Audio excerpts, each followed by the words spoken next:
I used to think I knew what a perfect Saturday morning looked like. The smell of coffee brewing pancakes on the griddle, my daughter Grace humming cartoons from the living room, and my wife Megan already up before all of us. 8 years of marriage had built that rhythm. But that morning something felt off. The kitchen was silent. No coffee, no footsteps. I walked upstairs and found an empty bed, an open closet, a missing suitcase, and a note on her pillow. Just 2 words. I am sorry. Before I continue this story, I want to know where you are watching from today. Drop your location in the comments below, hit that like button, and if you have not subscribed yet, now is the time. What would you do if you woke up one morning and the person you trusted most had vanished without a trace? Stay with me because what I discovered next turned my entire world upside down. I read those 3 words over and over again. I am sorry. What did that even mean? Sorry for what? Sorry for leaving. Sorry for something she did. Sorry for something she was about to do. My hands were shaking as I grabbed my phone and called her. It rang once, twice, 3 times. Then went to voicemail. I called again. Same thing. I sent a text message, then another, then 5 more. None of them showed as read. I walked through the house like a detective at a crime scene, except I had no idea what crime had been committed. Her everyday purse was still hanging on the hook by the front door. Her wallet was inside, credit cards and all. Her car keys were on the kitchen counter, and when I checked the garage, her sedan was still parked in its usual spot. She had taken clothes, a small suitcase, and apparently nothing else.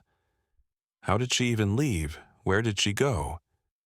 The questions multiplied faster than I could process them. We had been happy. At least I thought we were. We had our routine, our inside jokes, our Friday movie nights with Grace. There were no fights, no silent treatments, no warning signs that I could remember.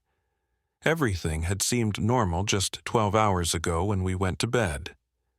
I heard small footsteps coming down the stairs. Grace appeared in the kitchen doorway, rubbing her eyes, her stuffed rabbit dangling from one hand. She was 6 years old, still young enough to believe that parents had all the answers. "Daddy, where is Mommy?" The question hit me like a punch to the chest. I had no answer. I had nothing. But I could not let her see that. "Mommy had to go help someone for a few days, sweetheart. She will be back soon." Grace accepted this with the simple trust that only children have. She climbed into her chair at the kitchen table and waited for breakfast. I made pancakes because that was what we always did on Saturdays. But the kitchen felt different without Megan there. The silence was louder than any argument we had ever had. Grace asked why the pancakes tasted different. I told her I used a new recipe. The truth was that I had forgotten the vanilla extract, forgotten the cinnamon, forgotten everything except the basic motions of pouring batter and flipping. My mind was somewhere else entirely. After breakfast, I put on a movie for Grace and retreated to the bedroom to make phone calls. I started with Megan's mother. She lived about 4 hours away in a small town near Flagstaff. "Hi, Barbara. It is Miguel. Is Megan with you by any chance?" Megan. "No, I have not heard from her in a couple of weeks. Is everything okay?" I lied and said everything was fine, that I just could not reach her cell phone and thought maybe she had gone to visit. Her mother did not sound suspicious, just confused. I called Megan's older sister next. Same story. She had not heard from Megan either. Then I called Sarah, Megan's closest friend from work. Sarah sounded genuinely shocked. She did not tell you where she was going. That does not sound like Megan at all. No, I thought. It did not sound like Megan at all. That was exactly what scared me. My last call was to Megan's office. I spoke with her supervisor, a woman named Patricia, and asked if Megan had mentioned anything about taking time off. "Oh, she put in for a week of personal leave about 10 days ago. She said it was a family matter. I assumed you knew. 10 days ago, she had planned this. Whatever was happening, it was not spontaneous. She had been preparing to leave for almost 2 weeks, and she had not said a single word to me. That night, after I put Grace to bed, I lay alone on our king-sized mattress and stared at the ceiling. The empty space beside me felt enormous. I reached over and touched her pillow, still faintly carrying the scent of her shampoo. Lavender and something else I could never quite identify. I could not sleep. Around midnight, I got up and started searching. I went through her drawers, her closet, the boxes on the top shelf that we never opened. I was looking for something, anything that might explain what was happening. In her nightstand, I found an old phone one she had kept as a backup. The battery was dead, but I found a charger and plugged it in. When it powered on, I checked the call history. It had been wiped clean. Every single call, every text message gone. Megan was not careless. She did not accidentally delete things. This was deliberate. Whatever secret she was keeping, she had gone to great lengths to hide it. The next 2 days blurred together in a haze of anxiety and pretense.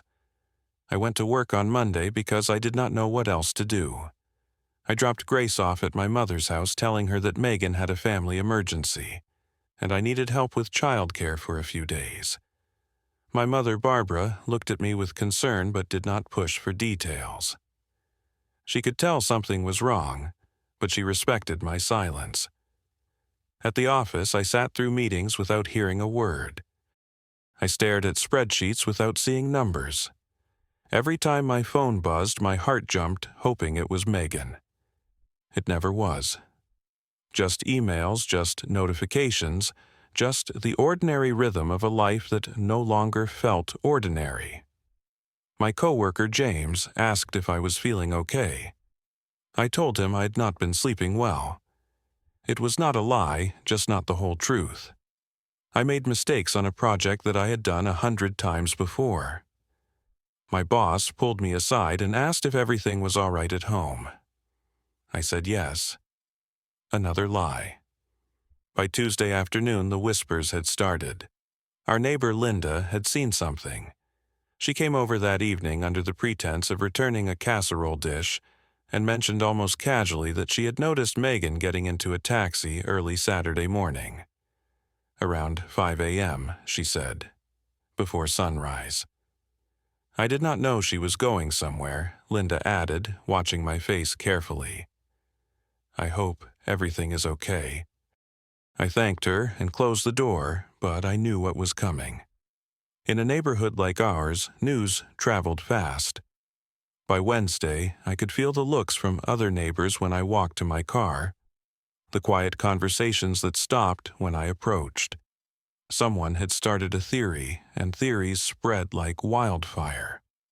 My friend Tony came over Wednesday night. We had been friends since college, and he was not the type to beat around the bush. Miguel, what is going on? People are talking. Some are saying Megan left you. Others are saying worse. Worse, that she ran off with someone.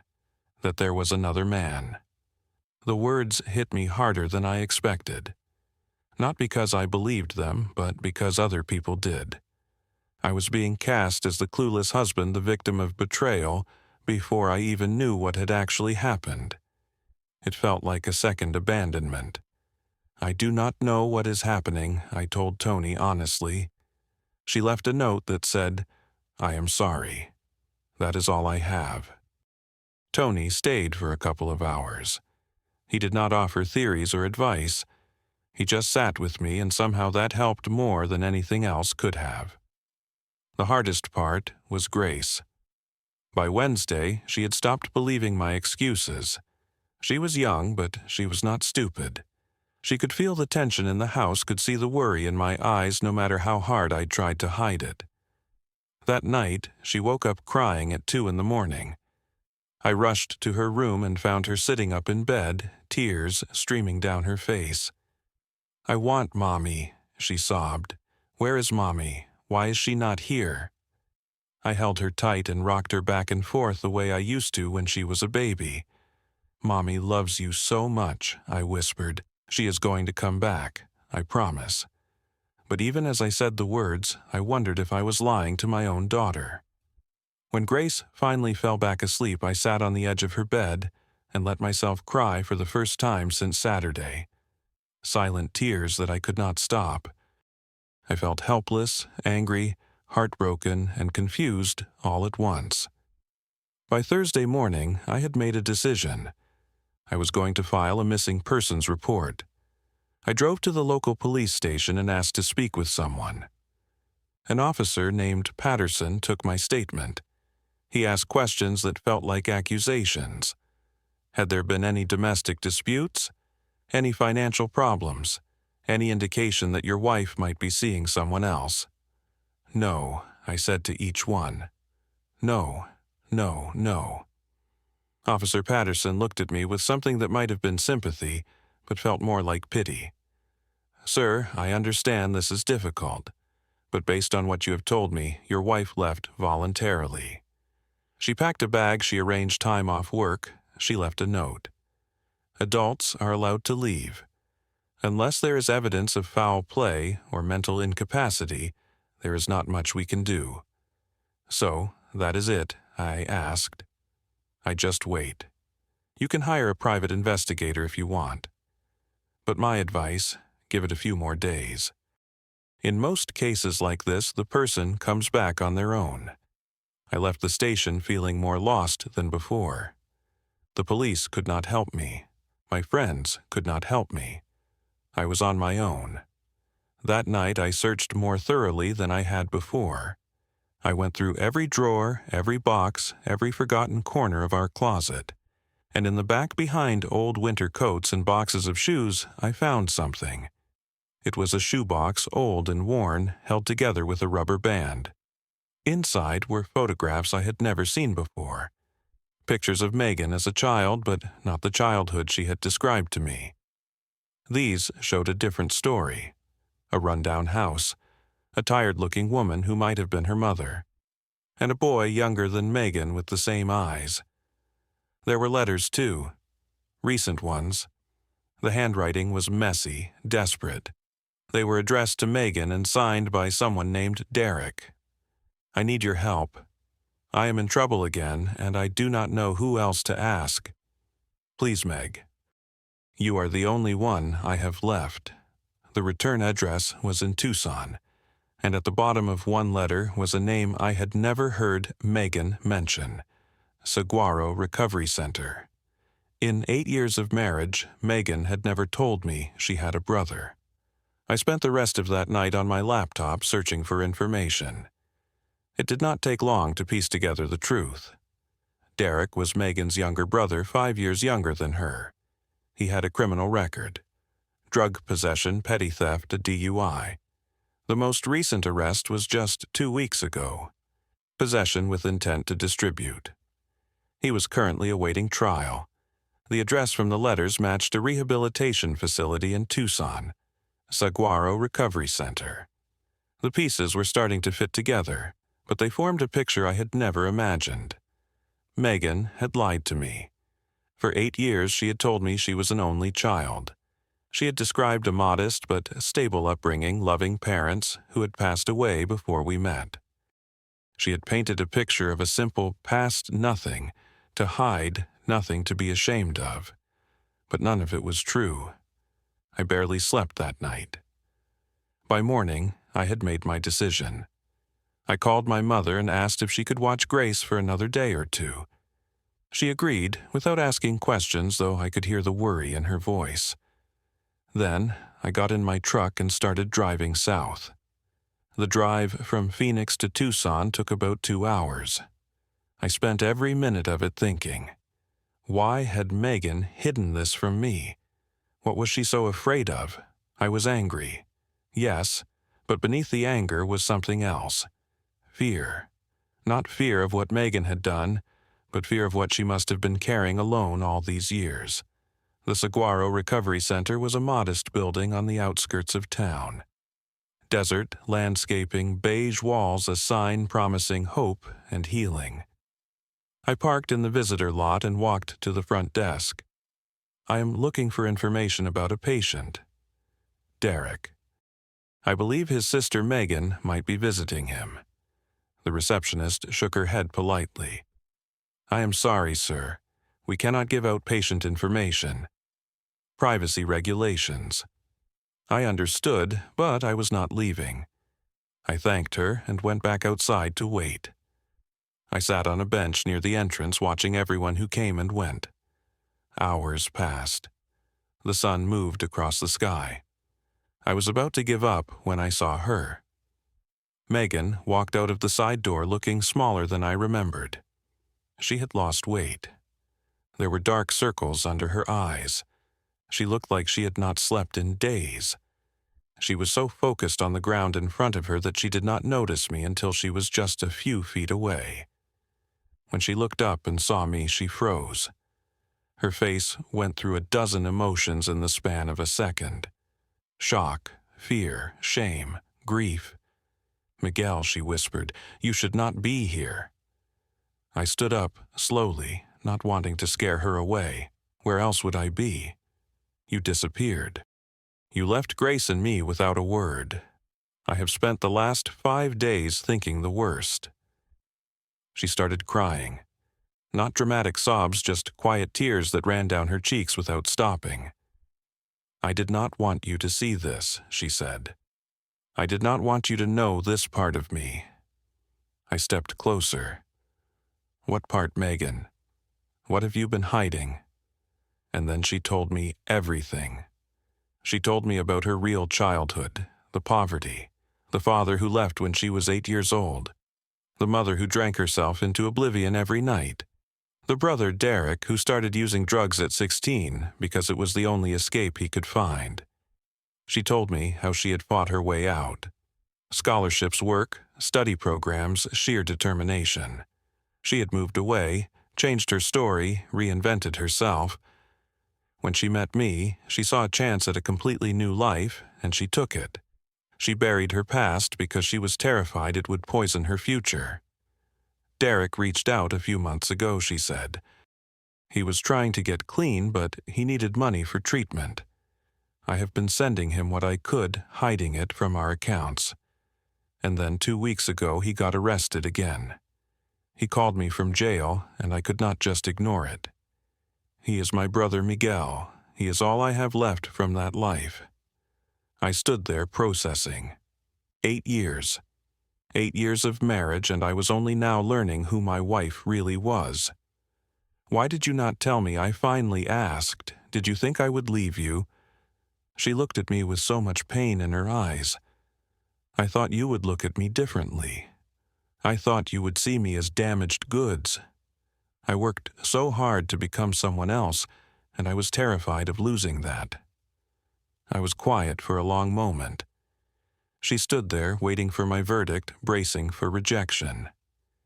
8 years, I said slowly. 8 years, and you thought I would leave you because of where you came from. She did not answer. She did not have to. Megan, I did not marry your past. I married you. All of you, including the parts you tried to hide. Do you know what these last 5 days have been like? Grace cried for you every night. I did not know if you were alive or dead. I did not know if you were coming back. She broke down completely, then sobbing into her hands. I stepped forward and pulled her into my arms. She resisted for a moment, then collapsed against me. I am so sorry, she kept saying. I am so sorry. We stood there for a long time, holding each other in that parking lot. When she finally pulled back, I told her what we were going to do. We are going to face this together, I said. Derek is family now. Let me help. She looked at me like she could not believe what she was hearing, but I meant every word. I called a lawyer friend that afternoon. He agreed to look into Derek's case and see what could be done. I used money from our savings to put down a retainer. Then, Megan and I went to the county jail where Derek was being held. He looked exactly like the boy in those old photographs, except aged by hard years and bad choices. He could barely meet my eyes. "I am sorry," he said. "I never wanted to drag her into this." I sat down across from him and spoke directly. "I am not here to judge you. I am here because you are family." Derek started crying. He told me later that nobody except Megan had ever called him family before. I made him a promise and a deal. If he committed to completing his rehabilitation program and staying clean, I would help him get back on his feet. But there would be no more excuses, no more relapses, no more running away. He agreed. And for the first time in a long time, I saw something like hope in his eyes. The drive back to Phoenix felt different. Megan and I talked the entire way, filling in 8 years' worth of gaps. She told me about her mother's death 5 years ago, something she had grieved in secret. She told me about the guilt she carried for leaving Derek behind. I told her about the fear and anger and confusion of the past week. By the time we reached our driveway, we had made a promise to each other. No more secrets, no more hidden burdens. Whatever came next, we would face it together. Grace was waiting by the window when we pulled up. The moment Megan stepped out of the car, our daughter came running. Megan dropped to her knees and caught Grace in her arms, holding her tight. "Mommy, are you okay now?" Grace asked. "I am now baby. I am home." I stood back and watched them, mother and daughter, reunited. It was a simple moment, but it held more meaning than I could put into words. The weeks that followed were not easy. Healing never is. Megan started seeing a therapist to work through the trauma she had carried for so long. We attended couples counseling together, learning how to communicate in ways we never had before. Some sessions were hard. Some opened wounds we did not know we had. But we kept showing up. Derek completed his program and got a reduced sentence. When he was released, we helped him find a small apartment and a job. He is still working on staying clean one day at a time. He calls Megan every Sunday now, and sometimes he talks to Grace, who has started calling him Uncle Derek. Our marriage is stronger than it was before. That might sound strange considering everything that happened, but there is a depth to our connection now that did not exist when we were only sharing the easy parts of ourselves. I used to think that trust meant having no secrets. Now, I understand it differently.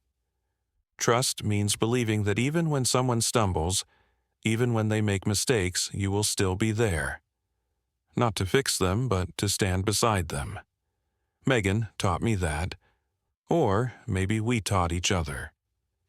If I could go back to that Saturday morning standing in our bedroom with that note in my hand, I would tell myself to breathe. I would tell myself that the story was not over yet. That sometimes the people we love carry burdens we cannot see, and sometimes the bravest thing we can do is not walk away, but walk toward them. A year has passed since then. Last week we had dinner together as a family. Grace, Megan, me, and Derek. The table was loud with conversation and laughter. At one point I looked around and realized that this was what we had almost lost. This messy, imperfect, beautiful thing called family. If you are holding on to a secret because you think it will make someone love you less, maybe it is time to take that chance. Because the right person will not just accept your past, they will help you carry it. Now, I have a question for you. Have you ever discovered something about someone you love that completely changed how you saw them? And what did you do with that truth? I would love to hear your stories in the comments below. If this story touched your heart, please give it a like. If you have not subscribed to this channel yet, I invite you to do that now, and turn on notifications so you never miss a story. And if you know someone who needs to hear this message today, please share this video with them. Thank you for being here, for listening, and for being part of this community. I hope you carry a little more compassion with you today, both for the people you love and for yourself. Take care of each other. I will see you in the next one.